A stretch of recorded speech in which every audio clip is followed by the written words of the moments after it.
As demandas do setor de transporte de cargas em Mato Grosso têm sido destaque no governo atual. O sindicato tem buscado apoio da gestão na busca por melhorias para a categoria e buscado meios para enfrentar os problemas enfrentados por transportadores que levam aos quatro cantos do país as riquezas produzidas aqui no estado.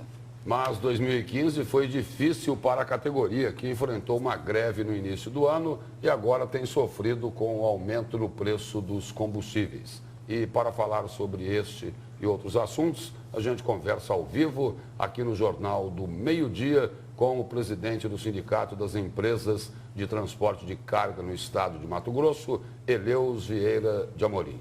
Boa tarde, presidente. Boa tarde. Boa tarde. Presidente, entre todos esses problemas, grande parte deles ainda sem solução, ainda tem o maior de todos, né? Que é o valor do frete. Com toda certeza. Que não foi resolvido também. Não foi resolvido e com a crise de 2015 que se propaga para 2016, a tendência realmente é a pior. Nesse ano de 2015 tivemos a recuperação judicial no estado do Mato Grosso de mais de 50 empresas do setor de transporte rodoviário, principalmente do setor de transporte de grãos. Esse é um número que nos preocupa, porque sabemos que na recuperação judicial também vai vir aí o desemprego.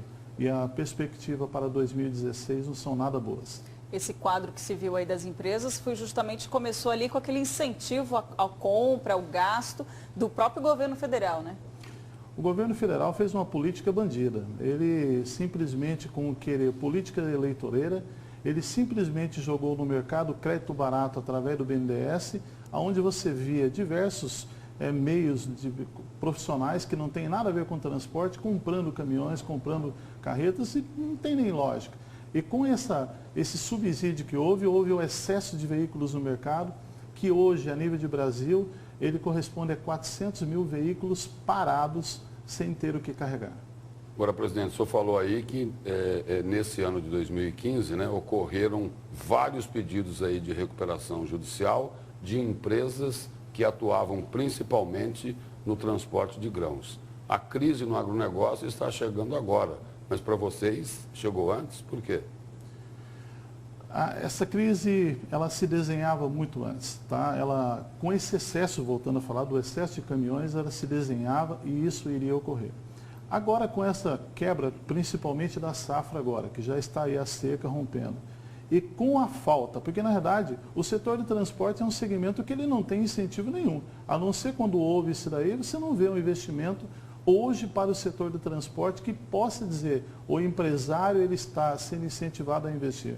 Veja que, no caso da recuperação judiciais, quando você fecha uma transportadora, ela entra com a recuperação e ela não consegue sobreviver, é a média de 200 a 300 empregos que são fechados, dependendo da frota. Porque não é só o motorista, vem o correlato, o mecânico, o ajudante, o borracheiro, toda a parte administrativa.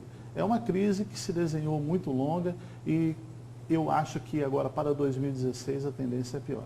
Além dessa crise econômica, tem uma situação que agrava ainda mais, que é a insegurança, a violência nas estradas. Os casos de roubos de cargas aumentaram.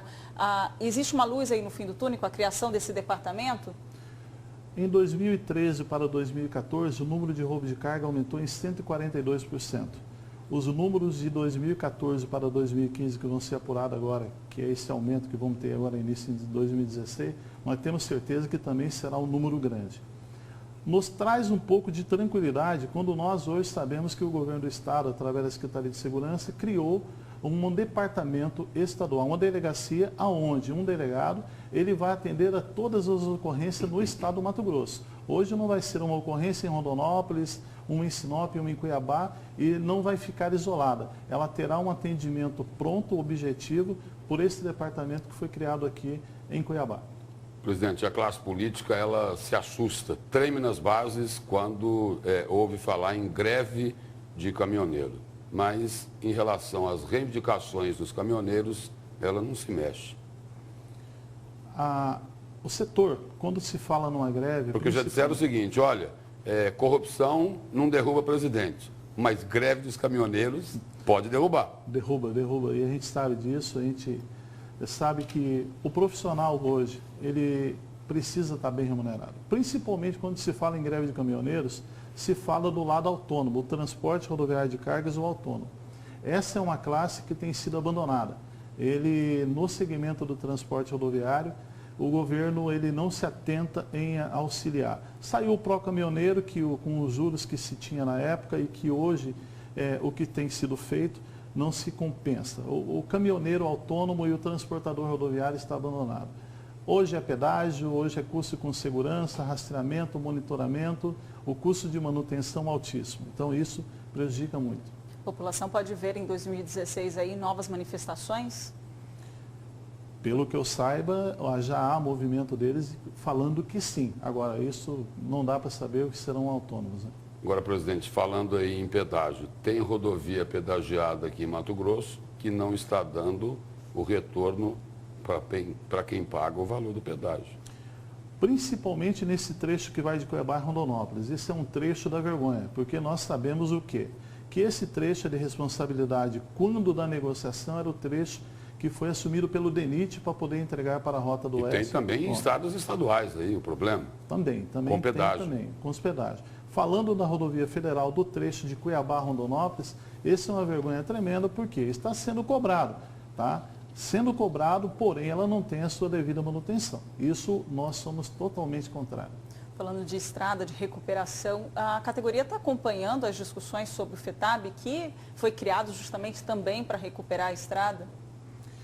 A nossa esperança é que, nessa reunião que nós tivemos com o governador no dia 30 de novembro, que nós seríamos acompanhados também através do Conselho Estadual do Transporte para que pudéssemos participar mais. Desde quando foi criado o FETAB no governo Dante de Oliveira até hoje, nós temos sido colocados à margem das discussões para opinar da ideia. Afinal de contas, somos nós. E agora, vocês foram ouvidos? Ainda não. Não? Nenhum. Mas já foi aprovado. Então a promessa significou o quê? Palavras ao vento, é isso? A promessa através do Conselho Estadual de Transporte que nós venhamos a ser ouvidos agora para as discussões de manutenção de rodovias. Agora, o que tinha que ser aprovado já foi aprovado. Com toda certeza. E vocês não puderam opinar em nada. Felizmente. Presidente, obrigado pela presença aqui e pelas informações no Jornal do Meio-Dia. Muito obrigado.